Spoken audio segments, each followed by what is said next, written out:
கிறிஸ்துவுக்குள் மிக அன்பானவர்களே, தினமருத்துவதன் வழியாக உங்களை சந்தித்து உங்களை வாழ்த்துகிறேன். இந்த நாளிலே யோவான் எழுதின நற்செய்தி நூல் 16வது அதிகாரம் 24வது வசனம். இதுவரைக்கும் நீங்கள் என் நாமத்தினாலே ஒன்றும் கேட்கவில்லை, கேளுங்கள், அப்பொழுது உங்கள் சந்தோஷம் நிறைவாயிருக்கும்படி பெற்றுக்கொள்வீர்கள் என்று ஆண்டவராகிய இயேசு கிறிஸ்து சொல்லக்கூடியதான ஒரு நல்ல வார்த்தை. ஆண்டவருடைய உள் மனதுக்குள்ள ஒரு நோக்கம் இருக்கிறது. அவருடைய குணாதிசயமே இந்த வசனத்தின் மூலமாக வெளிப்படுத்தப்பட்டிருக்கிறது. என்னன்னா, கேளுங்கள், அப்பொழுது உங்கள் சந்தோஷம் நிறைவாயிருக்கும்படி பெற்றுக்கொள்வீர்கள் என்று சொல்லுகிறார். அன்பானவர்களே, கேட்கச் சொல்லுவது அவருடைய அன்பு கலந்த உரிமையா. ஆகவே அந்த அன்போடு தான், அந்த உரிமையோடு தான் நம்மளை கேட்க சொல்கிறாரு. அப்போ நோக்கம் என்னன்னா, நீ கேட்டீன்னா நான் அதை கொடுத்துருவேன் என்று தான் அர்த்தம்.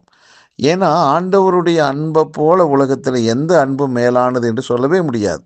அது எந்த உறவாக இருந்தாலும் சரி, அவ்வளவு மேன்மையான, உயர்வான, கலப்படமற்ற, மாசில்லாத ஒரு அன்பு தான் இயேசு கிறிஸ்துவனுடைய அன்பு. ஏனென்றால் இந்த அன்பு தான் சிலுவைக்கு தன்னுடைய உயிரையே மனிதனுடைய குலத்துக்காக, மனிதனுடைய நல்வாழ்வுக்காக, அவனுடைய தெய்வீக சுகத்துக்காக, அவனுடைய பொருளாதார ஆசீர்வாதத்துக்காக, பாவமற்ற நீதியுள்ள ஒரு வாழ்வுக்காக அவர் தண்டனையை ஏற்றுக்கொண்டு உயிரையே கொடுத்தாராம்.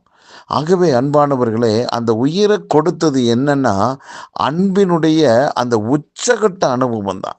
உங்கள் மேலே, என் மேலே வச்ச அன்பு அளவிட முடியாத அன்பு.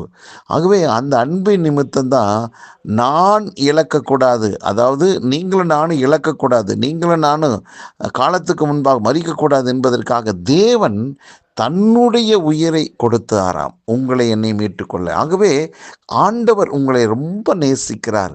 ஆகவே தான் உங்களை பார்த்து சொல்கிறாரு, என் நாமத்தை, என் பெயரை பயன்படுத்தி நீ கேளு என்று ஆண்டவர் சொல்லுகிறார். அப்படி நாம் கேட்கிற போது கேட்கிறதை நாம் பெற்றுக்கொள்கிறோம். அன்பானவர்களே, நீங்கள் மனிதனிடத்தில் கேட்டு கேட்டு தோல்வி அடைஞ்சிருக்கலாம். எத்தனையோ விதமான முயற்சி எடுத்து அந்த காலமும் நேரமும் வீணாய் போயிருக்கலாம். இன்னைக்கு ஆண்டவர் சொல்லுகிற தீர்க்கமான ஒரு வார்த்தை என்னன்னா, அவரிடத்தில் கேளுங்க.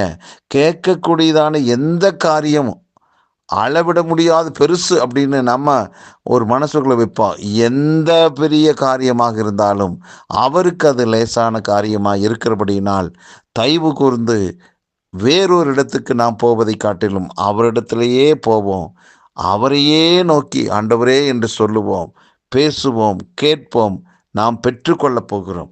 ஆகவே நாம் யார் அப்படின்னா, எந்த இடத்துல இருக்கிறோன்னா, நீங்களும் பெற்றுக்கொள்கிற இடத்துல இருக்கிறோம். ஆகவே எப்படி பெற்றுக்கொள்ள முடியும்?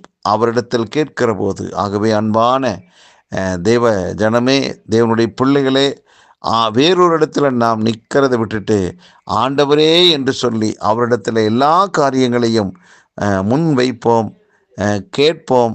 நாம் பெற்றுக்கொள்ளப் போகிறோம். இந்த நாள் பெற்றுக்கொள்ளக்கூடியதான நாள். ஆகவே துணிந்து அவர் நாமத்தினாலே ஜெபத்திலே கேளுங்கள். வெற்றி உங்களுடையது. காரியங்கள் கைகூடி வரப்போகிறது. ஆகவே உங்களை வாழ்த்துகிறேன். ஜெபிக்கலாம். நல்ல பிதாவே, ஆண்டவராக இயேசுவின் நாமத்தினால் இதை கேட்டுக்கொண்டிருக்கிற ஒவ்வொருவரையும் வாழ்த்துகிறேன்.